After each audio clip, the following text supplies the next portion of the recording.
ಆತ್ಮೀಯ ವೀಕ್ಷಕರೇ, welcome to ಕ್ರಾಂತಿ ನ್ಯೂಸ್ ಕನ್ನಡ. ನಾನು ನಿಮ್ಮ ಸುನೀಲ್ ಆರಾಧ್ಯ. ವೀಕ್ಷಕರೇ, SIR ಪ್ರಕ್ರಿಯೆ ಅನ್ನುವಂಥದ್ದು ಕಳೆದ ಜೂನ್ 30ನೇ ತಾರೀಕು ಕರ್ನಾಟಕದಲ್ಲಿ ಪ್ರಾರಂಭ ಆಗಿದೆ. ಈ SIR ಪರಿಕ್ರಮ ಅಂದರೆ ಕಾರ್ಯಕ್ರಮದ ಬಗ್ಗೆ ರಾಜ್ಯದಲ್ಲಿ ಅನೇಕ ರೀತಿಯ ಗೊಂದಲಗಳು, ಆತಂಕ, ದುಗುಡ, ಭಯ ಜನತೆಯಲ್ಲಿ ಕಾಡ್ತಾ ಇದೆ. ಗೊತ್ತಿಲ್ಲ, ಬಹುಶಃ ಯಾರು ಇದನ್ನ ಹಬ್ಬಿಸಿದ್ರು ಅನ್ನುವಂಥದ್ದು ನಿಜಕ್ಕೂ ಗೊತ್ತಿಲ್ಲ. ಆದರೆ SIR ಅನ್ನುವಂತಹದ್ರ ಬಗ್ಗೆ ನಮ್ಮನ್ನ ಈ ದೇಶದಿಂದ ಓಡಿಸುವಂತಹ ಹುನ್ನಾರನ ಅಥವಾ ಉದ್ದೇಶಪೂರ್ವಕವಾಗಿ ನಮ್ಮನ್ನ ಏನೋ ಒಂದು ಮತದಾರರ ಪಟ್ಟಿಯಿಂದ ತೆಗೆಯುವಂತಹ ಪ್ರಯತ್ನವ ಅಥವಾ ಬೇಕು ಅಂತ ಇದು ರಾಜಕೀಯ ಪ್ರೇರಿತವ, ರಾಜಕೀಯ ಉದ್ದೇಶದಿಂದ ಮಾಡ್ತಾ ಇದ್ದಾರಾ, ದುರುದ್ದೇಶದಿಂದ ಅನ್ನುವಂತಹ ಅನೇಕ ಗೊಂದಲಗಳು, ಅನೇಕ ವಿವಾದಗಳು ಎದ್ದಿದ್ವು.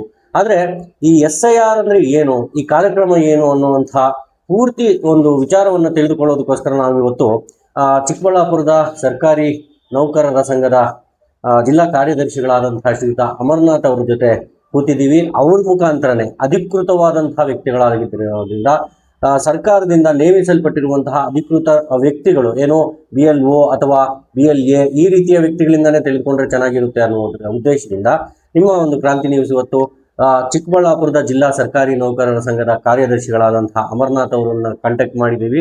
ಅವ್ರ ಮುಖಾಂತರವೇ ಎಲ್ಲ ವಿವರವನ್ನ ತಿಳಿದುಕೊಳ್ಳೋಣ, ಬನ್ನಿ. ಸರ್ ನಮಸ್ಕಾರ. ಸರ್ ನಮಸ್ಕಾರ.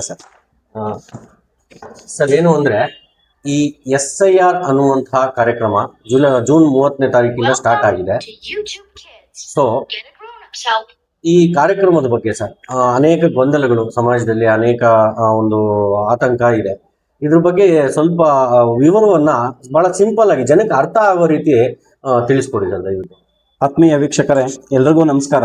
ಕ್ರಾಂತಿ ನ್ಯೂಸ್ ಕಡೆಯಿಂದ ಇವತ್ತು ಏನೋ ಒಂದು ಜನರಿಗೆ ಒಳ್ಳೇದಾಗಬೇಕು ಅಂತ ಒಂದು ಸುದ್ದಿ ಕೊಡಬೇಕು ಅಂತ ಒಂದು ಒಳ್ಳೆ ಹೆಜ್ಜೆನ ಇಟ್ಟಿದ್ದಾರೆ. ಅವರಿಗೆ ಮೊದಲಿಗೆ ಧನ್ಯವಾದಗಳನ್ನು ಹೇಳಲಿಕ್ಕೆ ಇಷ್ಟಪಡ್ತೀನಿ. SIR ಅಂತಂದ್ರೆ ಯಾರು ಆತಂಕಕ್ಕೊಳಪಡೋಂಥದ್ದಿಲ್ಲ, ಯಾರು ಗಾಬರಿ ಆಗೋಂಥದ್ದಿಲ್ಲ. ಸ್ಪೆಷಲ್ ಇಂಟೆನ್ಸಿವ್ ರಿವಿಷನ್ ಅಂತ ಹೇಳ್ಬಿಟ್ಟು ಮತದಾರರ ಪಟ್ಟಿಯನ್ನ ಪರಿಷ್ಕರಣೆ ಮಾಡೋಂಥದ್ದಷ್ಟೇ ಸರ್ ಇದು. ಅದು ಬಿಟ್ಟು ನಮ್ಮನ್ನ ವೋಟರ್ ಲಿಸ್ಟ್ ಇಂದ ತೆಗೆದಾಕ್ತಾರೆ, ನಮ್ಮ ದೇಶದಿಂದ ಓಡಿಸ್ತಾರೆ, ಇವೆಲ್ಲವೂ ಸುಳ್ಳು. ಇದು ಪ್ಯೂರ್ಲಿ ಮಾಡ್ತಿರೋಂಥದ್ದು ಭಾರತ ಚುನಾವಣಾ ಆಯೋಗ. ಸೊ ಸರ್ಕಾರದಿಂದ ಆಗ್ತಾ ಇರೋದಂತಲ್ಲ ಇದು. ಯಾಕಪ್ಪ SIR ಮಾಡ್ತಿದ್ದಾರೆ ಅಂತಂದ್ರೆ, ಇದು ಕಳೆದ ನಮ್ಮ ಕರ್ನಾಟಕ ರಾಜ್ಯದ, ನಮ್ಮ ದೇಶದಲ್ಲಿ ಕಳೆದ 24 ವರ್ಷಗಳ ಹಿಂದೆ, ಇಟ್ ಮೀನ್ 2002ರಲ್ಲಿ ಈ ಮತದಾರರ ಪಟ್ಟಿಯನ್ನ ಪರಿಷ್ಕರಣೆ ಮಾಡಿದ್ರು. ಇದು ಪರಿಷ್ಕರಣೆ ಅಂತ ಇದ್ರೆ ಏನು ಸರ್, ಫಿಲ್ಟರ್ ಮಾಡುವಂತದ್ದು. ಯಾರು ಡಬಲ್ ಎಂಟ್ರಿ ಆಗಿದ್ದಾರೆ, ಯಾರು ಡೆತ್ ಆಗಿದ್ರು ಇನ್ನು ವೋಟರ್ ಲಿಸ್ಟ್ ಅಲ್ಲಿ ಇದ್ದಾರೆ, ಯಾರು ಬೇರೆ ಕಡೆ ಶಿಫ್ಟ್ ಆಗಿದ್ರು ಸಹ ನಮ್ಮ ವೋಟರ್ ಲಿಸ್ಟ್ ಅಲ್ಲೇ ಉಳ್ಕೊಂಡಿದ್ದಾರೆ, ಇಂಥವರನ್ನ ಫಿಲ್ಟರ್ ಮಾಡೋಂಥದ್ದು ಅಷ್ಟೇನೆ ಇದು. ಸೊ ನಾವು ವರಿಯಾಗಂತದ್ದು ಏನೂ ಇಲ್ಲ. 2002ರಲ್ಲಿ ನಮ್ಮ ಮೂಲ, ಈಗ ನನಗೆ 30-35 ವರ್ಷ ವಯಸ್ಸು ಅಂತಂದಾಗ, ನಾನು 2002ರಲ್ಲಿ ಮತದಾರರ ಪಟ್ಟಿಯಲ್ಲಿ ನನ್ನ ಹೆಸರು ಇರಲ್ಲ. ಆದ್ರೆ ನಮ್ಮ ತಾತನೋ ನಮ್ಮ ತಂದೆನೋ 2002ರಲ್ಲಿ ಎಲ್ಲನ್ನ ಇರ್ಬೋದು. ನಾಟ್ ಓನ್ಲಿ ಕರ್ನಾಟಕ, ಎಲ್ ಬೇಕಾದ್ರೂ ಇಡೀ ಭಾರತದಲ್ಲಿ ಎಲ್ ಬೇಕಾದ್ರೂ ಇರ್ಬೋದು ಸರ್. ಸೊ ಆ ನಿಟ್ಟಿನಲ್ಲಿ ಭಾರತದಲ್ಲಿ ಯಾವ್ದಾದ್ರೂ ರಾಜ್ಯದಲ್ಲಿ ಇರ್ಲಿ ಸಮಸ್ಯೆ ಇಲ್ಲ. SIR ಅಲ್ಲಿ ವೋಟರ್ ಅನ್ನ ತೆಗೆದಾಕ್ಲಿಕ್ಕೆ ಅವಕಾಶ ಇಲ್ಲ, ಉಳಿಸ್ಕೊಂತೀವಿ. ಆದ್ರೆ ಕಾರಣ ಏನಪ್ಪಾ ಅಂತಂದ್ರೆ 2002ರ ಡೀಟೇಲ್ಸ್ ಅನ್ನ ನಮಗ್ ಕೊಡ್ಬೇಕಾಗಿತ್ತು. ಈಗ ಏನ್ ಮಾಡ್ತಾರೆ, ಹಳ್ಳಿಯಲ್ಲಿ ಜನ ವಾಸ ಮಾಡ್ತಿರ್ತಾರೆ, ಹಳ್ಳಿಯಲ್ಲಿ ವೋಟರ್ ಲಿಸ್ಟ್ ನಮ್ ಕೈಗೆ, ನಾನು ಆಸ್ ಎ BLO ಹೋಗಿ ನನಗೆ ಡಾಕ್ಯುಮೆಂಟ್ಸ್ ಕೊಟ್ಟಾಗ, ಒಬ್ಬ ವ್ಯಕ್ತಿ 6 ತಿಂಗಳು ಒಂದ್ ಕಡೆ ವಾಸ ಮಾಡಿದ್ದಾನೆ ಅಂತಂದ್ರೆ ಆ ವ್ಯಕ್ತಿಯನ್ನ ಮತದಾರರ ಪಟ್ಟಿಗೆ ನಾವು ಸೇರ್ಸ್ಕೋಬಹುದು. ನಮ್ ಚುನಾವಣಾ ಆಯೋಗ ನಿರ್ದೇಶನ ಇದೆ. ಸೊ 6 ತಿಂಗಳು ನೀವು ಇಲ್ಲಿದ್ದೀರ ಅಂತ ಹೇಳ್ಬಿಟ್ಟು ಕೊಡ್ತಾರೆ, ನಾವು ಮಾಡ್ಕೊಂತೀವಿ. ಸೊ ವೋಟರ್ ಲಿಸ್ಟ್ಗೆ ಜಾಯಿನ್ ಆದ್ಮೇಲೆ ಆ ವ್ಯಕ್ತಿ ಏನ್ ಮಾಡ್ತಾನೆ, ಯಾವ್ದೋ ಕೆಲಸದ ಮೇಲೆನೋ ಮಗದೊಂದೋ ಇನ್ನೊಂದು ಬೇರೆ ಕಡೆ ಹೋಗಿ ಸೆಟ್ಲ್ ಆಗ್ತಾನೆ. ಅಲ್ಲೂ ನಾನು 6 ತಿಂಗಳು ವಾಸ ಮಾಡಿದೀನಿ ಅಂತ ಹೇಳ್ಬಿಟ್ಟು ಅಲ್ಲೂ ಸಹ ವೋಟರ್ ಲಿಸ್ಟ್ ಸೇರ್ಸ್ಕೊಂಡ್ಬಿಡ್ತಾನೆ. ಸೊ ಏನಾಯ್ತು, 2 ಕಡೆ ವೋಟರ್ ಲಿಸ್ಟ್ ಅಲ್ಲಿ ಆ ವ್ಯಕ್ತಿ ಹೆಸರು ಇರ್ತದೆ. ಯಾವ್ದೋ ಬಿಹಾರ ವ್ಯಕ್ತಿ ಬಂದ್ಬಿಟ್ಟು ಇಲ್ಲಿ ವೋಟರ್ ಲಿಸ್ಟ್ ಅಲ್ಲಿ ಸೇರ್ಕೊಂತಾನೆ, ಬಿಹಾರಲ್ಲಿ ಎಲೆಕ್ಷನ್ ಇದ್ದಾಗ ಅಲ್ಲೂ ಹೋಗಿ ವೋಟ್ ಹಾಕ್ತಾನೆ, ಕರ್ನಾಟಕದಲ್ಲಿ ಇದ್ದಾಗ ಇಲ್ಲೂ ವೋಟ್ ಹಾಕ್ತಾನೆ. 2 ಕಡೆ ಅವಕಾಶಗಳು ಪಡ್ಕೊಂತವೆ. ಆಮೇಲೆ ನಮ್ಗೆ ಜಾಸ್ತಿ ಜನಸಂಖ್ಯೆ ತೋರಿಸುವಂಥದ್ದು, ನಮ್ಗೆ ಪ್ರತಿಯೊಂದು ಇದ್ರ ಮೇಲೆ ಆಧಾರ. ನಮ್ಗೆ ಏನಾದ್ರೂ ನಾಗರಿಕರಿಗೆ ಸೌಲಭ್ಯಗಳನ್ನ ಸಿಗ್ಬೇಕಪ್ಪ ಅಂತಂದ್ರೆ ಅದು ಮತದಾರರ ಪಟ್ಟಿಯಿಂದ. ಮತದಾರರ ಪಟ್ಟಿಯಿಂದನೇ ಇದು ಮಾಡ್ತೀವಿ. ಸೊ ಆ ಕಾರಣಕ್ಕೆ ಈ SIR ಮಾಡ್ತಿರೋಂತಹ ಉದ್ದೇಶ ಇಷ್ಟೇನೆ, ಫಿಲ್ಟರ್ ಮಾಡೋಂಥದ್ದು, ಒರಿಜಿನಾಲಿಟಿಯನ್ನ, ಪ್ಯೂರಿಟಿಯನ್ನ ಹೊರಗೆ ತೆಗೆಯುವಂಥದ್ದು. ಅಷ್ಟು ಬಿಟ್ರೆ ಯಾವ ಕಾರಣಕ್ಕೂ ಯಾರು ಭಯ ಪಡುವಂತ ಅವಶ್ಯಕತೆ ಇಲ್ಲ ಸರ್. ಈಗ ಈ ಮತದಾರರ ಪಟ್ಟಿ ಪರಿಷ್ಕರಣೆಯಲ್ಲಿ ಈಗ ಇಲ್ಲಿಂದ ಚಿಕ್ಕಬಳ್ಳಾಪುರದಿಂದ ಬೆಂಗಳೂರು ಒಂದಷ್ಟು ಜನ ಹೋಗಿರ್ತಾರೆ, ಉದ್ಯೋಗಕ್ಕೋ ಕಾರಣಾಂತರಗಳಿಂದ ಅವ್ರ ಫ್ಯಾಮಿಲಿನೇ ಶಿಫ್ಟ್ ಆಗಿರ್ತಾರೆ. ಅಲ್ಲೂ ಅವ್ರಿಗೆ ವೋಟರ್ ಲಿಸ್ಟ್ ಇರುತ್ತೆ, ಅಲ್ಲೂ ವೋಟರ್ ಲಿಸ್ಟ್ ಮಾಡಿಸ್ಕೊಂಡಿರ್ತಾರೆ, ಅಲ್ಲೂ ವೋಟ್ ಹಾಕ್ತಿರ್ತಾರೆ, ಇಲ್ಲೂ ವೋಟ್ ಹಾಕ್ತಿರ್ತಾರೆ. ಈ ಒಂದು ಕಾರ್ಯಕ್ರಮದಿಂದ ಈಗ ಎರಡೂ ಕಡೆ ರನ್ ಆಗುತ್ತಾ ಅಥವಾ ಯಾವ್ದಾದ್ರು ಒಂದು ಕಡೆ ಮಾಡುವಂತದ್ದು? ಸರ್ ಇದು ಯಾವುದೇ ಕಾರಣಕ್ಕೂ ಎರಡು ಕಡೆ ರನ್ ಆಗಲ್ಲ. ಯಾಕೆ ಅಂತಂದ್ರೆ ಇಲ್ಲಿ ನಮ್ಗೆ ಕ್ಲೀನ್ ಆಗಿ ಆ್ಯಪ್ ಏನ್ ಡೆವಲಪ್ಮೆಂಟ್ ಮಾಡಿದಾರಲ್ಲ, ಈ ಆ್ಯಪ್ ಡೆವಲಪ್ ಅಲ್ಲಿ ಕ್ಲೀನ್ ಆಗಿ ತೋರಿಸ್ಬಿಡ್ತದೆ. ನಾವು ಆಲ್ರೆಡಿ ಮ್ಯಾಪ್ ಮಾಡಿದ್ರೆ ಒಂದ್ ಕಡೆ ಏನಾದ್ರು ಮ್ಯಾಪ್ ಆಗಿತ್ತು ಅಂತಂದ್ರೆ ನಾವ್ ಇಲ್ಲಿ SIR ಮಾಡಕ್ ಹೋದ್ರೆ ಅಥವಾ ಮ್ಯಾಪ್ ಮಾಡಕ್ ಹೋದ್ರೆ ಆಲ್ರೆಡಿ ಮ್ಯಾಪ್ ಅಂತ ತೋರಿಸ್ತದೆ, ಎಲ್ಲಿ ಮ್ಯಾಪ್ ಆಗಿದೆ ಅಂತಾನು ತೋರಿಸ್ತದೆ. ನೀವ್ ಹೇಳಿದ್ರಲ್ಲ ಬೆಂಗಳೂರು ಅಂತ, ಬೆಂಗಳೂರು ಇಂತ ಅಸೆಂಬ್ಲಿ ಕಾನ್ಸ್ಟಿಟ್ಯೂನ್ಸಿ, ಇಂತ PS ಇಂತ ಕಡೆ ಈ ವ್ಯಕ್ತಿ ಮ್ಯಾಪ್ ಆಗಿದ್ದಾನೆ, ಸೊ ಇಲ್ಲ ಅಲ್ಲಿರ್ಬೇಕು, ಅದರ್ ಇಲ್ಲಿರ್ಬೇಕು. ಸೊ ಎರಡು ಕಡೆ ಇರ್ಲಿಕ್ಕೆ ಆಗಲ್ಲ. ಎರಡೂ ಕಡೆ ಅಕಸ್ಮಾತ್ ನನಗೆ ಎರಡೂ ಕಡೆ ಬೇಕು ಅಂತ ಏನಾದ್ರು ಫಾರಂ ಫಿಲ್ಅಪ್ ಮಾಡಿ ಎರಡೂ ಕಡೆ ಕೊಟ್ಬಿಟ್ರೆ ಸರ್? ಫಾರಂ ಫಿಲ್ಅಪ್ ಮಾಡಿದ್ರು ಈ ಫಾರಂ ಏನ್ ಫಿಲ್ಅಪ್ ಮಾಡ್ಕೊಡ್ತಾರೋ ನಾಗರಿಕರು, ಪ್ರತಿ ಫಾರಂ ನಾವು ಡಿಜಿಟಲೈಸೇಷನ್ ಮಾಡ್ಬೇಕಾಗುತ್ತೆ. ನಮ್ಮ ಮೊಬೈಲ್ ಅಲ್ಲಿ ಎಂಟ್ರಿ ಮಾಡ್ಬೇಕಾಗುತ್ತೆ. ಅವ್ರ ನಂಬರ್ ಏನವರು ಪಾರ್ಟ್ ನಂಬರ್, ಸೀರಿಯಲ್ ನಂಬರ್ ಕೊಡ್ತಾರಲ್ವಾ, AC number, part number, serial number ಕೊಡ್ತಾರಲ್ವಾ, ಅದನ್ನ ನಾವ್ ಇಲ್ಲಿ ಎಂಟ್ರಿ ಮಾಡಿದ ತಕ್ಷಣ ಬೇರೆ ಕಡೆ ಮ್ಯಾಪ್ ಆಗಿರ್ಲಿಲ್ಲ ಅಂತಂದ್ರೆ ಇಲ್ಲಿ ತಗೊಳುತ್ತೆ.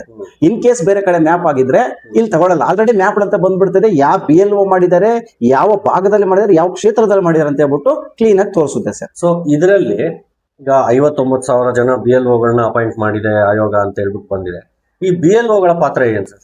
ಸರ್ BLOಗಳ ಪಾತ್ರ ಏನು ಅಂತಂದ್ರೆ, ಸರ್ಕಾರದಿಂದ ಪ್ರತಿ ಮತದಾರ ಯಾವಾಗಪ್ಪ ಅಂದ್ರೆ 2025 ಮತದಾರರ ಪಟ್ಟಿ ಅಂತೆ, 2025ರಲ್ಲಿ ಯಾರ್ಯಾರು ವೋಟರ್ಸ್ ಇರ್ತಾರೋ, ಈಗ ನಂದು ಭಾಗದ ಸಂಖ್ಯೆ 7, ನನ್ನ ಭಾಗದ ಸಂಖ್ಯೆ 7ಅಲ್ಲಿ ಯಾರ್ಯಾರು ಮತದಾರರ ಪಟ್ಟಿ ಇದೆ ಅಂತ ಹೇಳ್ಬಿಟ್ಟು ನಮ್ಮ ಕಡೆ ಲಿಸ್ಟ್ ಇದೆ, ವೋಟರ್ ಲಿಸ್ಟ್ ಇದೆ. ಅದೇ ವೋಟರ್ ಲಿಸ್ಟ್ ಆಧಾರದ ಮೇಲೆ ನಾವು ಎಲೆಕ್ಷನ್ ಮಾಡೋಂಥದ್ದು, ವೋಟ್ಗಳು ಹಾಕ್ಸೋಂಥದ್ದು. ಸೊ ಅಲ್ಲಿರುವಂತಹ ಪ್ರತಿ ಮತದಾರನಿಗೂ ಒಂದು ಸ್ಕ್ಯಾನ್ಡ್ ಕಾಪಿ ಕೊಡ್ತಾರೆ, ದ್ವಿಪ್ರತಿಯಲ್ಲಿ ಕೊಡ್ತಾರೆ, ಡಬಲ್ ಕಾಪಿ ಕೊಡ್ತಾರೆ. ಅಲ್ಲಿ ಜಸ್ಟ್ ನಾವು ಸ್ಕ್ಯಾನ್ ಮಾಡಿದ್ರೆ, ಇಲ್ಲಿದೆಯಲ್ಲ ಈ ಫಾರಂ ಜಸ್ಟ್ ಸ್ಕ್ಯಾನ್ ಮಾಡಿದ್ರೆ ಈ ವ್ಯಕ್ತಿ ಡೀಟೇಲ್ಸ್ ಬಂದ್ಬಿಡ್ತದೆ. ಈ ಆದಿನಾರಾಯಣ ಅಂತ ಒಬ್ಬ ವ್ಯಕ್ತಿ ಇದ್ದಾನೆ, ಆ ವ್ಯಕ್ತಿಗೆ ಒಂದು QR ಕೋಡ್ ಕೊಟ್ಟಿದ್ದಾರೆ ಗೌರ್ಮೆಂಟ್ ಅವರು, ಚುನಾವಣಾ ಆಯೋಗದವರು. ಈ QR ಕೋಡ್ ಮೇಲೆ ನಾವು ಜಸ್ಟ್ ಸ್ಕ್ಯಾನ್ ಮಾಡಿದ್ರೆ ಸಾಕು, ಆತನ ಡೀಟೇಲ್ಸ್ ಬಂದ್ಬಿಡ್ತದೆ. ಸೊ ಎಲ್ಲಿವರೆಗೂ ಡೀಟೇಲ್ಸ್ ಬರ್ತದೆ, 2002ರಲ್ಲಿ ಈತನ ವೋಟರ್ ಲಿಸ್ಟ್ ಅಲ್ಲಿ ಇದ್ನ, ಅದು ಡೀಟೇಲ್ಸ್ ಬರ್ತದೆ. 2002ರಲ್ಲಿ ಈ ವ್ಯಕ್ತಿ ವೋಟರ್ ಲಿಸ್ಟ್ ಅಲ್ಲಿ ಇಲ್ವಾ, ಇವರಪ್ಪ ಇದ್ದ, ಇವರಪ್ಪ ಡೀಟೇಲ್ಸ್ ಅಲ್ಲಿ ಶೋ ಆಗುತ್ತೆ ನಮ್ಗೆ. ಸೊ ಅದರದ ಮೇಲೆ ಈ ಏನ್ ಫಾಲ್ಟ್ ಇದೆಯಲ್ಲ ಇದನ್ನ ಕಂಪ್ಲೀಟ್ ಆಗಿ ನಾವು ಸ್ಕ್ಯಾನ್ ಮಾಡಿ ಅಪ್ಲೋಡ್ ಮಾಡ್ತೀವಿ ಸರ್. ಅದು ಈಗ ಎನ್ಯುಮರೇಷನ್ ಫಾರಂ ಕೊಡ್ತಿದ್ದೀರಾ ಸರ್? ಎಸ್. ಈ ಎನ್ಯುಮರೇಷನ್ ಫಾರಂ ಜೊತೆಗೆ ಸಾರ್ವಜನಿಕರು, ಈಗ ನನ್ನ ಮನೆಗೆ ಎನ್ಯುಮರೇಷನ್ ಫಾರಂ ನೀವು ತಗೊಂಡ್ಬಂದಿದ್ದೀರಾ ಅಥವಾ ಕಳಿಸ್ತೀರಾ ಅಥವಾ ತಗೊಂಡ್ಬಂದಿದೀವಿ ನಾವು, ಹೌದು, ಅದ್ರ ಜೊತೆ ಏನಾದ್ರು ಜೆರಾಕ್ಸ್ಗಳು ಹಾಕ್ಬೇಕಾ ಅಥವಾ ನಾವ್ ಏನಾದ್ರು ಕೊಡ್ಬೇಕಾಗತ್ತಾ ದಾಖಲೆಗಳು ನಿಮ್ಗೆ? ಸರ್ ಖಂಡಿತವಾಗ್ಲೂ ಯಾವುದೇ ರೀತಿಯಾದಂತಹ ದಾಖಲೆಗಳು ಅಗತ್ಯ ಇಲ್ಲ, ಯಾವಾಗ SIR ಅಲ್ಲಿ ನೀವು ತೊಡಗಿಸ್ಕೊಂಡಾಗ. ಅದರ್ವೈಸ್ ಈಗ ಏನು 29th ವರೆಗೂ, ಜುಲೈ 29th ವರೆಗೂ ಸರ್ಕಾರ ಏನು ಚುನಾವಣಾ ಆಯೋಗ ನಮ್ಗೆ ಅವಕಾಶ ಕೊಟ್ಟಿದೆ, ಅಲ್ಲಿವರೆಗೂ ನೀವು ನಿಮ್ಮ ಡೀಟೇಲ್ಸ್ ಅನ್ನ ಕೊಟ್ರೆ ಯಾವ ಡಾಕ್ಯುಮೆಂಟು ಬೇಕಾಗಿಲ್ಲ. ಸೊ ನೀವು ಕೊಡ್ಲೇ ಇಲ್ಲಪ್ಪ ಅಂತ ಪಕ್ಷದಲ್ಲಿ 29 BLOಗಳು ಪ್ರತಿ ವೋಟರ್ಗೆ ಎನ್ಯುಮರೇಷನ್ ಫಾರಂ ಕೊಡ್ತಾರೆ. ಪ್ರತಿ ವೋಟರ್ಗೂ ಯಾರು 2025 ಮತದಾರರ ಪಟ್ಟಿಯಂತೆ ಆ ಪಟ್ಟಿಯಲ್ಲಿರೋ ಪ್ರತಿಯೊಬ್ಬ ಮತದಾರರಿಗೂ ಸಹ ಎನ್ಯುಮರೇಷನ್ ಫಾರಂ ಕೊಡ್ತೀವಿ. ಆ ಮನೆಗೆ ಹೋಗಿ BLO ಕೊಡ್ತೀವಿ, ಅಥವಾ ಮನೆಯಲ್ಲಿ ಯಾರೋ 4 ಜನ ಇದ್ದಾಗ ನಮ್ 4 ಜನದ್ದು ಕೊಡಿ ಸರ್ ಅಂತಿದ್ದಾಗ ಮನೆಗೆ ಬಂದು ಕೊಟ್ಟು ಹೋಗಿರ್ತೀವಿ. ಸೊ ಎನ್ಯುಮರೇಷನ್ ಫಾರಂ ಫಿಲ್ ಮಾಡ್ಕೊಡ್ಬೇಕಾಗುತ್ತೆ. ಸೊ ಅದಕ್ಕೆ ಬೇಕಾಗಿರುವಂತಹ ಮ್ಯಾಂಡೇಟ್ರಿ ಯಾವುದೂ ಇಲ್ಲ. ಅವರು ಎಲ್ಲಿದ್ರು, ಅವ್ರ ತಾಯಿ ಹೆಸರು, ತಂದೆ ಹೆಸರು, ಆಧಾರ್ ನಂಬರ್ ಕೇಳ್ತಿದೀವಿ ಅಷ್ಟೇ. ಏನಕ್ಕೆ ಆಧಾರ್ ನಂಬರ್ ಕೇಳ್ತಿದೀವಿ ಅಥವಾ ಆಧಾರ್ ಕಾರ್ಡ್ ಕೇಳ್ತಿದೀವಿ ಅಂದ್ರೆ it's date of birth proof only.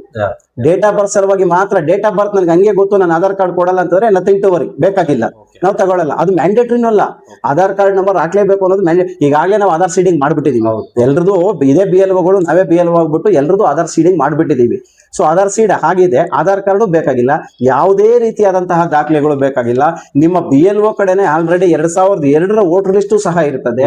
ನಿಮ್ಮ ಕಂಪ್ಲೀಟ್ ಆಗಿ ನಿಮ್ದಾಗಿರ್ಲಿ, ನಿಮ್ಮ ಅಪ್ಪ ಅವರಾಗಿರ್ಲಿ, ತಾತ ಅವರದಾಗಿರ್ಲಿ, ಇಲ್ಲಿ ತಗೋಬಹುದು. ಅಪ್ಪ, ಅಮ್ಮ, ಅಜ್ಜ, ಅಜ್ಜಿ, ಈ 4 ಜನ ಡೀಟೇಲ್ಸ್ ತಗೊಂಡು ನಾವು ಎನ್ಯುಮರೇಷನ್ ಫಾರಂ ಅನ್ನ ಫಿಲ್ ಮಾಡಬಹುದು. ಮತ್ತು ಇನ್ನೊಂದು ಬಹಳ ದೊಡ್ಡ ಡೌಟ್ ಇರೋದು ಜನಗಳಿಗೆ ಅಂದ್ರೆ, ಸರ್ ಈಗ ನಾವು ಇಲ್ಲಿಲ್ಲ, ನಮ್ದು ಅಡ್ರೆಸ್, ವೋಟಿಂಗು ಎಲ್ಲ ಇಲ್ಲೇ ಇರೋದು, ನಾವು ಜೀವನ ಮಾಡೋದಕ್ಕೋಸ್ಕರ ಕೆಲಸಕ್ಕೆ ಇನ್ನೊಂದ್ ಕಡೆ ಹೋಗಿರ್ತೀವಿ, ನಮ್ ಫಾರಮ್ಸ್ ಇವಾಗ ಇಲ್ಲಿ ಕೊಡ್ತೀರಾ, ನಾವು ಬರಕ್ಕಾಗಲ್ಲ.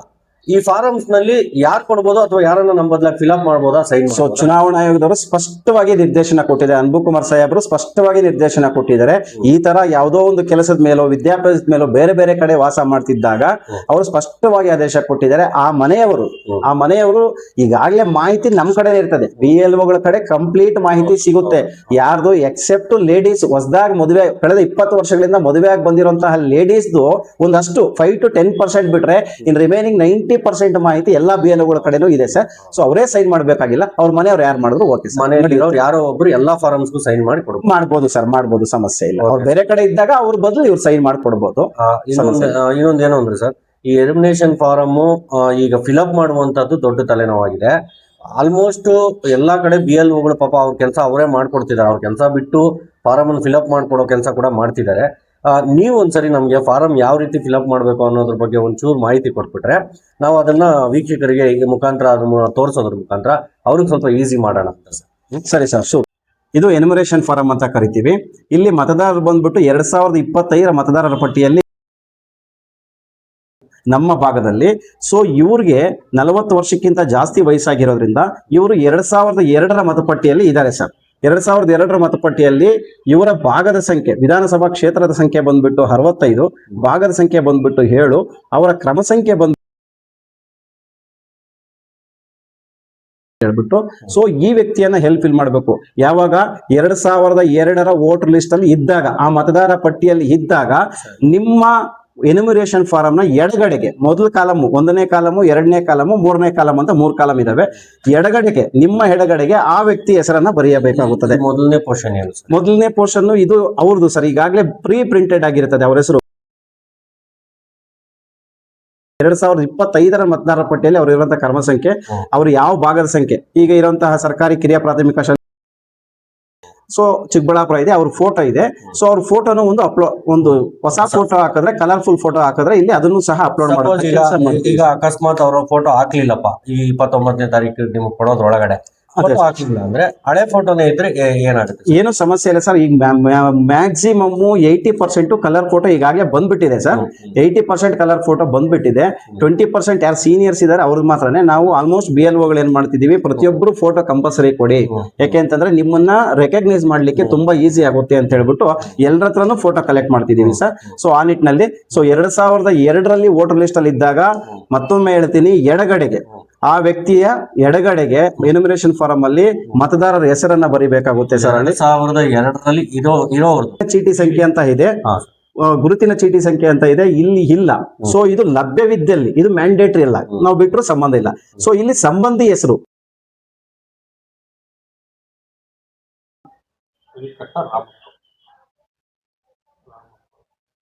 ಸೊ ಇವರಿಬ್ಬರಿಗೂ ಸಂಬಂಧ ಏನು, ತಂದೆ ಅಂತ ಬರಿತೀವಿ.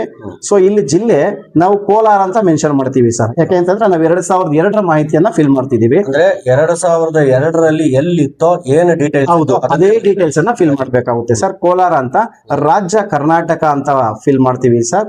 ಸೊ ವಿಧಾನಸಭಾ ಕ್ಷೇತ್ರದ ಸಂಖ್ಯೆ ನಾನು ಈಗಾಗಲೇ ಹೇಳ್ದಂಗೆ ನಮ್ಮ ಮತದಾರರ ಪಟ್ಟಿಯಲ್ಲೇ ಇರ್ತದೆ. ವಿಧಾನಸಭಾ ಕ್ಷೇತ್ರದ ಸಂಖ್ಯೆ 65, ಆದ್ರೆ ಈಗ 141 ಇದೆ ನಮ್ದು ಚಿಕ್ಕಬಳ್ಳಾಪುರದ್ದು. ನಾವು 65ನೇ ಫಿಲ್ ಮಾಡ್ಬೇಕಾಗುತ್ತೆ. ಆ ಹೆಸರು ಚಿಕ್ಕಬಳ್ಳಾಪುರ ಅಂತಾನೆ ಬರೆದು ಬಿಟ್ಟು ಫಿಲ್ ಮಾಡಬೇಕಾಗುತ್ತೆ ಸರ್.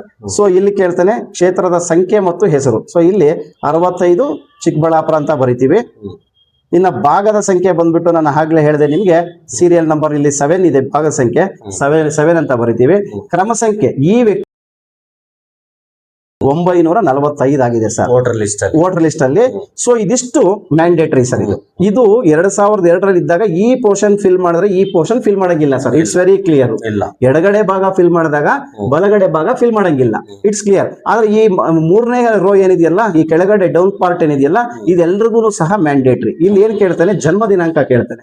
ಸೊ ಅವಾಗ ನಾವು ಜನ್ಮ ದಿನಾಂಕ ಈಸಿಯಾಗಿ ಸಿಗೋದೇನಪ್ಪ ಅಂತಂದ್ರೆ ಆಧಾರ್ ಕಾರ್ಡ್ ತಗೊಂತೀವಿ. ನೋಡಿ, ಈ ವ್ಯಕ್ತಿದು ಇಲ್ಲಿ 1980 ಬರೀ ಇಯರ್ ಆಫ್ ಬರ್ತ್ ಮಾತ್ರ ಇದೆ. ಸೊ ಆ ವ್ಯಕ್ತಿ ಗೊತ್ತಿದ್ರೆ ಅದನ್ನ ಡೇಟ್ ಆಫ್ ಬರ್ತ್ ಇಲ್ಲಿ ಫಿಲ್ ಮಾಡ್ತೀವಿ ಸರ್. ತಮ್ಮ ಡೇಟ್ ಆಫ್ ಬರ್ತ್ ಏನು ಸರ್?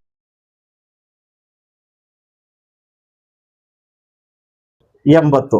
ಸೊ ಇಲ್ಲಿ ಆಧಾರ್ ನಂಬರ್, ಈಗಾಗಲೇ ಆಧಾರ್ ನಂಬರ್ ಸೀಡ್ ಆಗಿದೆ ಸರ್. ಇದು ಹಾಕಿದ್ರು ಪರವಾಗಿಲ್ಲ, ಹಾಕ್ದಿದ್ರು ಪರವಾಗಿಲ್ಲ, ಬಟ್ ನಾವೇನ್ ಮಾಡ್ತಿದೀವಿ ಅಂತಂದ್ರೆ ಎಲ್ರದೂ ಸಹ ಹಾಕ್ತಿದೀವಿ ಸರ್. ಯಾಕಂದ್ರೆ ಇರ್ಲಿ, ಆಧಾರ್ ನಂಬರ್ ಇದ್ರೆ ಫಿಲ್ ಅಪ್ ಮಾಡೋದು ಒಳ್ಳೇದು. ಫಿಲ್ ಅಪ್ ಮಾಡೋಣ ಅಂತ. ಯಾಕಂದ್ರೆ ನಾಳೆ ಬೆಳಗ್ಗೆ ಆಧಾರ್ ಕಾರ್ಡ್ಗೆ ಲಿಂಕ್ ಮಾಡಿದ್ರು ಇರ್ಲಿ ಅಂತ. ಸೊ ಮೊಬೈಲ್ ನಂಬರ್ ಕೇಳ್ತದೆ. ಮೊಬೈಲ್ ನಂಬರ್ ಪ್ರತಿಯೊಬ್ಬರದು ಹಾಕ್ತಾ ಇದೀವಿ. ಯಾಕಂದ್ರೆ ನಾಳೆ ಬೆಳಗ್ಗೆ ನಮಗೂ ಈಸಿ ಆಗುತ್ತೆ ಅನ್ನೋ ದೃಷ್ಟಿಯಿಂದ. ಮೊಬೈಲ್ ನಂಬರ್ ಹೇಳಿ, 9480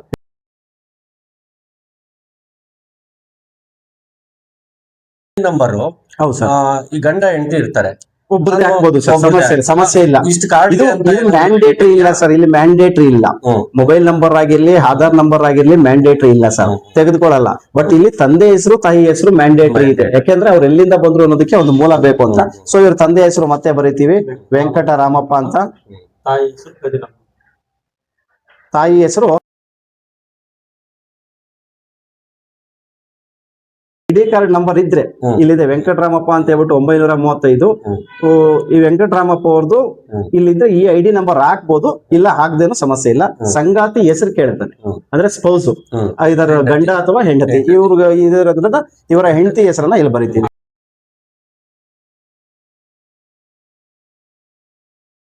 ಯಾರಿಗೆ 2002 ಇದ್ದವರು ಈ ಪೋರ್ಷನ್ ಅನ್ನ ಫಿಲ್ ಮಾಡಬೇಕು. ಫಾರ್ ಎಕ್ಸಾಂಪಲ್ ಇಲ್ಲಿ ಅವ್ರು ಸಿಗ್ನೇಚರ್ ಮಾಡ್ಬೇಕಾಗುತ್ತೆ. ಇದು 2 ಕಾಪಿಯಲ್ಲಿ ಇರ್ತದೆ ಸರ್. 2 ಕಾಪಿಯಲ್ಲಿ ಇದ್ದಾಗ ಸೇಮ್ ಆಲ್ಮೋಸ್ಟ್ ಇವು ನಾವು ಜನರಿಗೆ ತೊಂದರೆ ಕೊಡ್ತಿಲ್ಲ, ನಾವೇ ಫಿಲ್ ಮಾಡ್ತಿದೀವಿ ಕೆಲವೊಂದು. ಸರಿ, ಪೋರ್ಷನ್ ಫಿಲ್ ಅಪ್ ಮಾಡಿದ್ರಿ. ಹೌದು. ಸೊ ಇದು 2002 ಇದ್ದವ್ರದ್ದು 2002 ಅವ್ರದ್ದು ವೋಟಿಂಗ್ ಇಲ್ಲ ಅಂತವ್ರದ್ದು ಏನ್ ಮಾಡ್ತಾರೆ? ಡೀಟೇಲ್ಸ್ ಇದೆಯಾ? ಇನ್ನೊಂದು ಡೀಟೇಲ್ಸ್ ಸೀರಿಯಲ್ ನಂಬರ್ ಆಗುತ್ತೆ. ಸೊ ಈಗ ನೋಡಿ, ಇವರು ಆಶಾ ಅಂತ ತಗಂತೀವಿ.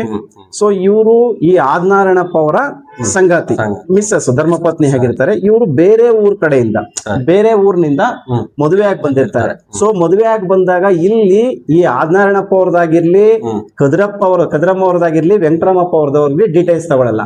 ಇವರು ಯಾವ ಊರಿಂದ ಮದುವೆ ಆಗಿ ಬಂದಿರ್ತಾರೆ. ಇಲ್ಲಿ ಅಕಸ್ಮಾತ್ ಈ ಕದ್ರಪ್ಪನ ಮಗನೋ ಅಥವಾ ಆದಿನಾರಾಯಣಪ್ಪನ ಮಗನೋ ಇಲ್ಲೇ ವೋಟರ್ ಲಿಸ್ಟ್ ಅಲ್ಲಿ ಇದ್ದಾಗ 2002 ಆ ವ್ಯಕ್ತಿ ಇಲ್ಲದೆ ಇದ್ದಾಗ ಸೊ ಇಲ್ಲೇ ಸಿಗ್ತದೆ. ಅವ್ರ ಡೀಟೇಲ್ಸ್ ಇಲ್ಲಿ ಫಿಲ್ ಮಾಡಬಹುದು ಸರ್. ನಾವು ಇಲ್ಲಿ ಫಿಲ್ ಮಾಡಬಹುದು. ಮದುವೆ ಆಗಿರೋ ಹೆಣ್ಣು ಮಗು ಆದ್ರೂ ಓಕೆ, ಅಥವಾ ವಯಸ್ಸು ಕಡಿಮೆ ಇದ್ದಾಗ, ಏನು 40 ವರ್ಷಕ್ಕಿಂತ ಕಡಿಮೆ ಇದ್ರೂ ಈ ಬಲಭಾಗದಲ್ಲಿ ನಾವು ಪೋರ್ಷನ್, ಈ ಬಲಭಾಗದ ಪೋರ್ಷನ್ ಅನ್ನ ಫಿಲ್ ಮಾಡಬೇಕಾಗುತ್ತೆ ಸರ್. ಇಲ್ಲಿ ಇವರ ತಂದೆ ಹೆಸರು ನರಸಿಂಹಪ್ಪ ಅಂತ, ಇವರ ತಂದೆ ಹೆಸರನ್ನೇ ಫಿಲ್ ಮಾಡ್ಬೇಕು ಸರ್. ಬಲಗಡೆಗೆ ಫಿಲ್ ಮಾಡ್ಬೇಕು, ಇವ್ರ ಹೆಸರನ್ನ ಫಿಲ್ ಮಾಡಬಾರ್ದು. ನಾವು ಈ ಮತದಾರರ ಇವ್ರ ಹೆಸರು ಕೇಳ್ತಾ ಇವ್ರ ತಂದೆ ಹೆಸರು ಕೇಳ್ತಾ ಇದ್ದೀವಿ, ಇವರ ತಂದೆ ಹೆಸರನ್ನ ಫಿಲ್ ಮಾಡ್ತೀವಿ. ಸೊ ಭಾವಚಿತ್ರದ ಗುರುತಿನ ಚೀಟಿ ಸಂಖ್ಯೆ ಲಭ್ಯವಿದ್ರೆ ಇದು ಬರೀಬಹುದು. ಇಲ್ಲ ನರಸಿಂಹಪ್ಪ ಅವರ ತಂದೆ ಹೆಸರು, ತಾತನ ಹೆಸರು ಚಿನ್ನಪ್ಪಯ್ಯ ಅಂತ. ಸೊ ಅವ್ರದ್ದು ಡೀಟೇಲ್ಸ್ ಫಿಲ್ ಮಾಡ್ತೀವಿ ಸರ್. ಸೊ ಇವ್ರಿಗಿಬ್ಬರಿಗೂ ಸಂಬಂಧ, ನರಸಿಂಹಪ್ಪ ಚಿನ್ನಪ್ಪಯ್ಯಗಿರಂತ ಸಂಬಂಧ ತಂದೆ ಸಂಬಂಧ. ಜಿಲ್ಲೆ ಇವ್ರದ್ದು ಕೋಲಾರ ಜಿಲ್ಲೆ, ಕೋಲಾರ ಜಿಲ್ಲೆ. ರಾಜ್ಯ ಕರ್ನಾಟಕ ಅಂತಾನೆ ಬರುತ್ತೆ. ಸೊ ಇವ್ರು ವಿಧಾನಸಭಾ ಕ್ಷೇತ್ರದ ಸಂಖ್ಯೆ ಬಂದ್ಬಿಟ್ಟು ಚಿಕ್ಕಬಳ್ಳಾಪುರ. ಇದೇ ಚಿಕ್ಕಬಳ್ಳಾಪುರದಿಂದಾನೇ ಮದುವೆ ಆಗಿರೋದ್ರಿಂದ ಚಿಕ್ಕಬಳ್ಳಾಪುರ ಅಂತಾನೆ ಬರೀತೀವಿ ಸರ್. ಈಗ ನರಸಿಂಹಯ್ಯ ಅವರು ಬದುಕಿದ್ರೆ ಓಕೆ, ಬದುಕಿದ್ರೆ ಸಮಸ್ಯೆ ಇಲ್ಲ. ಲೇಟ್ ಅಂತ ಏನು ಅವಶ್ಯಕತೆ ಇಲ್ಲ. ನಮ್ಗೆ ಡೀಟೇಲ್ಸ್ ಇಲ್ಲಿ ಇರ್ತದೆ. ಇದು ನಾವು ಈ ಸೀರಿಯಲ್ ನಂಬರು, ಆಮೇಲೆ AC ನಂಬರ್, PS ನಂಬರ್ ಹಾಕಿದ ತಕ್ಷಣ ನಮ್ಗೆ ಇಲ್ಲಿ ಶೋ ಆಗ್ಬಿಡ್ತದೆ. ನಾನು ತೋರಿಸ್ತೀನಿ ನಿಮ್ಗೆ, ಇದನ್ನು ಮೊಬೈಲ್ ಅಲ್ಲೂ ಸಹ ತೋರಿಸ್ತೀನಿ ನಾನು ಬೇಕಾದ್ರೆ. ಇಲ್ಲಿ ಶೋ ಆಗ್ಬಿಡ್ತದೆ ನಮ್ಗೆ. ಸೊ ವಿಧಾನಸಭಾ ಕ್ಷೇತ್ರದ ಹೆಸರು 65 ಚಿಕ್ಕಬಳ್ಳಾಪುರ ಅಂತಾನೆ ಬರುತ್ತೆ. ಇದು ಚಿಕ್ಕಬಳ್ಳಾಪುರ, ಭಾಗ ಸಂಖ್ಯೆ 25. ಸೊ ಇದು ಚೇಂಜ್ ಆಗುತ್ತೆ ನೋಡಿ. ಅವ್ರದ್ದು ಆಗ್ಲೇ ಹೇಳು ಬಂತು. ಸೊ ಇಲ್ಲಿ ಸೀರಿಯಲ್ ನಂಬರ್ ಬಂದ್ಬಿಟ್ಟು ಇವ್ರದ್ದು 701, ಯಾರ್ದು? ನರಸಿಂಹಪ್ಪನವ್ರದ್ದು. ಸೊ 2002 ವೋಟರ್ ಲಿಸ್ಟ್ ಅಲ್ಲಿ ಈ ಮತದಾರರಾಗಿಲ್ಲದ ಪಕ್ಷದಲ್ಲಿ ಈ ಕಾಲಮ್ ಅನ್ನ ತುಂಬಬೇಕು. ಈ ಕೆಳಗಡೆ ಮ್ಯಾಂಡೇಟರಿ ಇದು ಡೇಟ್ ಆಫ್ ಬರ್ತ್, ಅವರ ಮೊಬೈಲ್ ನಂಬರು, ಆಧಾರ್ ನಂಬರು, ಇವ್ರ ಡೇಟ್ ಆಫ್ ಬರ್ತ್